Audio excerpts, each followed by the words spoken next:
चल रही है, ये बंधी चल रही है अभी। वैसे तो खुली चलती है पूरे में। उधर से तार बंधा हुआ है, वो कहाँ गया हाथ, ये इधर से तार बंधा हुआ है ऐसे साफ, हाँ बंधा हुआ है। इधर बांस है, साफ नहीं होता, बांस है, बांस बंधा हुआ है। तो वैसे तो खुली ही चलती है पूरे में, लेकिन अभी चूँकि इधर ये उड़द मूंग है, मूंग बोई हुई है, तो मूंग इसको नुकसान कर देगी अभी, पेट खराब हो जाएगा। और उधर नेनुआ बोया, उसको साफ़ करना है, साफ़ करने पे वो फिर से फल देगा, इसलिए इसको बांध दिया गया है। बांध बंधी हुई और चरे, नहीं तो ये दौड़ेगी पूरे खेत में और चरने से ज़्यादा नुकसान करेगी। ये बंधी हुई चल रही है। बैगन वैगन है यहाँ, सब चर लेगी आज। बैगन तक अगर पहुँच गई तो सब चर लेगी, दिक्कत वाली बात नहीं है। सब जो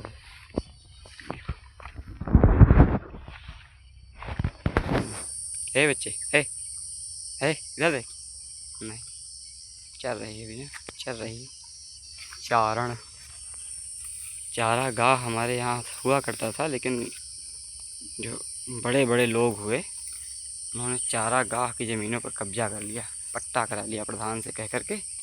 क्योंकि बड़े बड़े लोग थे, पहुँच थी, प्रधान उन्हीं के पड़ोसी थे, तो उन्होंने पट्टा करा लिया उनसे। मेरे चारागाहों में खुली गायें चरती थी, सबकी गायें। अब तो सबकी गायें घर में केवल खाती हैं। और वो देखो सूडान बोई ना, सूडान घास है, बाजरा नहीं है, ज्वार नहीं है, सूडान होती है घास, नहीं क्या है, कोई संकर घास है, वही चरती, वही ले आकर के बाल की। वो देखिए वहाँ दिख रही होगी बोई, या ये इसी तरह बोई है जगह जगह, इसी तरह जगह जगह बोई है। ये उंगली हमको ये फोकस बदल देता है, फोकस बदल देता है। यही है बेसिकली, इसको यही बोलते हैं। धान लगाने का समय शुरू हो गया है। हालांकि बड़ा नुकसान है धान लगाने से, सब जीव जंतु, प्रकृति, पर्यावरण को जल का हानि होती, बहुत जल की हानि होती, बहुत जल की हानि होती है। और ग्रीन हाउस गैस निकलती है अलग। तो धान लगाने से नुकसान है, नुकसान है, फ़ायदा कुछ नहीं है। केवल बिना चावल खाए भी तो चल सकता है, बिना चावल खाए भी चल सकता है। सूर्य अस्ताचल की ओर जा रहा है, तो बिना चावल खाए चल सकता है, लेकिन कोई चलाना नहीं चाहता। तो बस यही प्रयास था कि थोड़ा दिखाया जाए। चल रही है, चरना चाहिए, यहाँ औसत ही चलेगी। अभी एक एक औसत पकड़ करके दिखाएं। देखिए ये देखिए, ये है, इसको हमारे यहाँ पेहटा कहते हैं, तुम्बा भी कहते हैं कहीं कहीं। ये कहीं कहीं तुम्बा कहते हैं। पीला पीला सब देखो, खा ली। ये बहुत शक्तिशाली, लाभदायक होता है। कहीं किसी की कमजोरी हो जाए गाय वाय को, तो मिनरल्स की पूर्ति कर देता है, शक्ति प्रदान करता है, बल प्रदान करता है। ऐसे दूब है, दूब तो भाई फिर दूब है, दूब की तो बात ही क्या कहनी है, दूब की तो कहनी ही क्या है। फिर ये जो जमीन है, ये ये ये या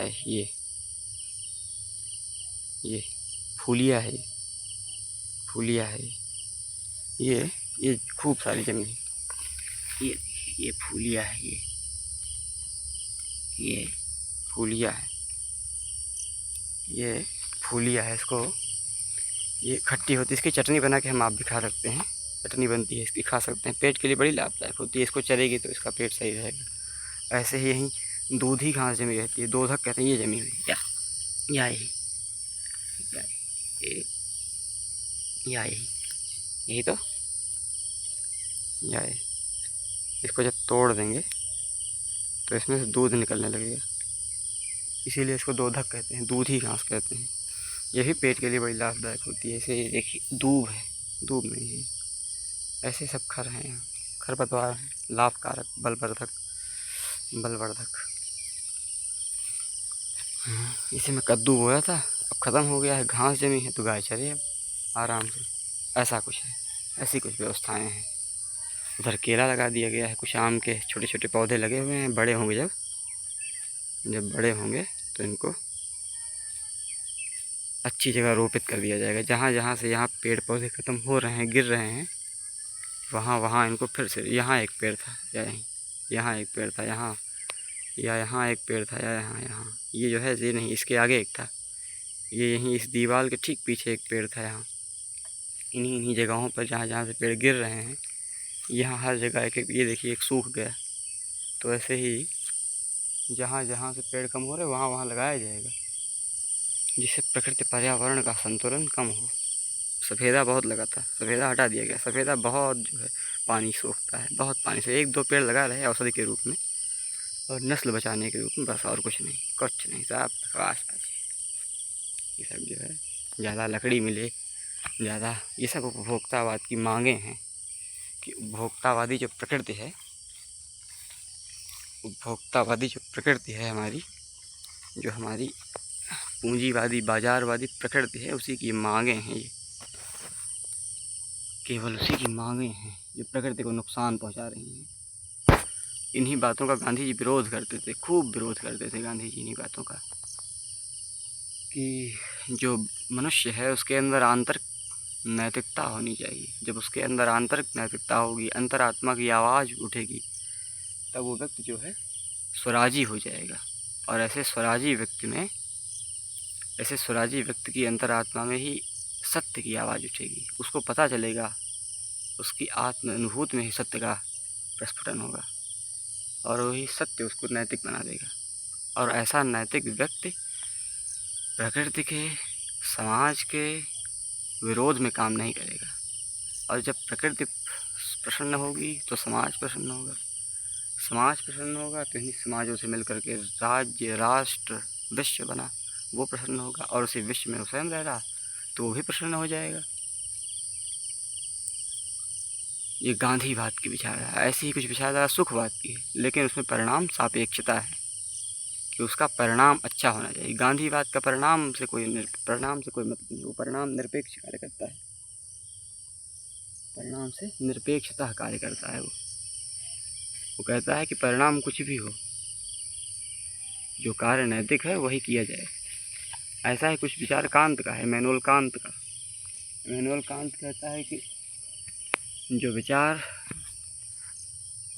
जो उचित इरादा है वही नैतिक है, और उचित इरादा उसी विकल्प से संगत है जिसको आप सार्वभौमिक तथ्य बनाने के लिए तैयार हो जाएं। जैसे कि कोई सड़क पर घायल व्यक्ति गिरा हुआ है और आप कहीं जा रहे हैं, बहुत आवश्यक कार्य है, तो आप उसको बचाएं। अगर उसको नहीं बचाते तो आप एक सार्वभौमिक तथ्य बना देंगे कि आप भी जब गिरे होंगे तो आपकी भी कोई सेवा शुश्रूषा मदद नहीं करेगा, कोई नहीं करेगा। तो ये विचारधाराएं हैं। प्रकृति को बचाने के लिए कुछ दर्शन हैं। ये दर्शन हमें विचार करने की, सोचने की एक नई दिशा देते हैं। तो वहाँ दिख रहा है ना, वाह, ये केला जो है, ये वाला देखिए, जूम करें तो दिखे, ये जो केला है, इसी के ठीक पीछे एक खेत है। उसी खेत के पीछे पॉपुलर के पेड़ लगे थे। ये पॉपुलर के पेड़ जहाँ लग जाते हैं उसके 2-3 फीट दूर तक कुछ नहीं होता, लेकिन लकड़ी बड़ी अच्छी होती है, जलती बहुत अच्छी है, तो लगाते हैं लोग, लगा देते हैं। माचिस की जो तीली होती है वो उसी पॉपुलर की लकड़ियों से बनती है, इसीलिए जल्दी जल जाती है। तो कटवा दिया गया है अब तो, नहीं पहले खूब था यहाँ, ऐसे एक लाइन से खूब सारा था। यहाँ सफ़ेदे लगे हुए थे, एक लाइन से लगे थे, अब तो कट गए हैं।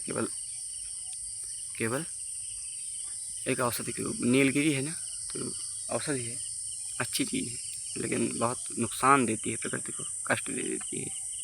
वहाँ देखिए अभी भी लगे हुए हैं, वो खूब सारे। दूसरे का है तो कुछ कह भी नहीं सकते किसी को, भाई क्या कहें, कटवा लो जबरदस्ती। दूसरे खेत में कैसे कटवा, या तो अपने ही लड़ाई झगड़ा करके कटवा दे, लेकिन वो भी ठीक नहीं है, अराजकता फैल जाएगी। गांधी की जो विचारधारा अराजकतावाद वाली है, लेकिन वो विचारधारा बड़े स्टेप बाय स्टेप है। ये एकदम मेरा अराजकतावाद, थोड़ी देर में लड़ाई होगी, मारपीट होगी, फिर बड़ी गड़बड़ी हो जाएगी ना। तो सार यही है कि प्रकृति का संरक्षण जिन उपायों से किया जा सके वही कार्य श्रेष्ठ होते हैं। जिन उपायों से, जिन कार्यों से हमारे प्रकृति को क्षति हो, नुकसान हो, वो कार्य थोड़ा कम अच्छे मान लिए जाते हैं, थोड़ा कम अच्छे मानने चाहिए, मान नहीं लिए जाते। लेकिन हर कार्य में एक दुविधा होती है। जैसे भारत का ग्रेट निकोबार प्रोजेक्ट है, तो जो भारत का ग्रेट निकोबार प्रोजेक्ट है, अगर हम उसको साथ देते हैं कि वो बने, उसको पूरा हो ग्रेट निकोबार प्रोजेक्ट, तो भारत की सैन्य शक्ति बढ़ेगी। लेकिन धरती पर से एक बहुत बड़ा जंगल का हिस्सा, पेड़ों का जो जनसमूह है, वो हमारे हाथ निकल जाएगा। और अगर हम कहें कि प्रोजेक्ट ना पूरा हो, हम प्रकृति को बचा लें, तो भारत की शक्ति हिंद महासागर में, हिंद प्रशांत क्षेत्र में चली जाएगी। तो इन्हीं सब विचारधाराओं, इन्हीं सब दुविधाओं का समाधान करने के लिए दार्शनिक आते हैं। गांधी जैसे गांधी प्रकृति से संबंधित जो हमारी दुविधाएं हैं, अपने कर्तव्य से संबंधित दुविधाएं हैं, इनका उपचार करती है, इनका समाधान देती है। गांधी का दर्शन इनका समाधान देता है। इमैनुअल कांत है, उसका दर्शन, उसके दर्शन को कर्तव्य के लिए कर्तव्य का सिद्धांत कहा जाता है। उसका दर्शन कर्तव्य की बात कहता है कि किसी दुविधा के संदर्भ में कर्तव्य कैसे किया जाए। तो यही सब विचारधाराओं में एक वाद है सुखवाद। ये सुखवाद है, ये भी ऐसी ही कुछ बात कहते हैं। अंततोगत्वा मिलना उसको सुख ही है हर तरह से, लेकिन गांधी का सुख पीड़ा से निकल करके सुख की ओर जाना है। अंतरात्मा का सुख है उसका, गांधी का सुख। सुखवाद का सुख शारीरिक सुख है, मानसिक सुख है, अंतरात्मा का सुख नहीं है। अंतरात्मा का सुख बहुत नेक्स्ट लेवल की चीज़ है, वो थोड़ा आध्यात्मिक नैतिकता की बात करते हैं। और ये उपयोगितावाद जॉन स्टुअर्ट मिल की अवधारणा है, ये ईश्वरीय अवधारणाओं से थोड़ा पृथक है, थोड़ा हट के है उससे।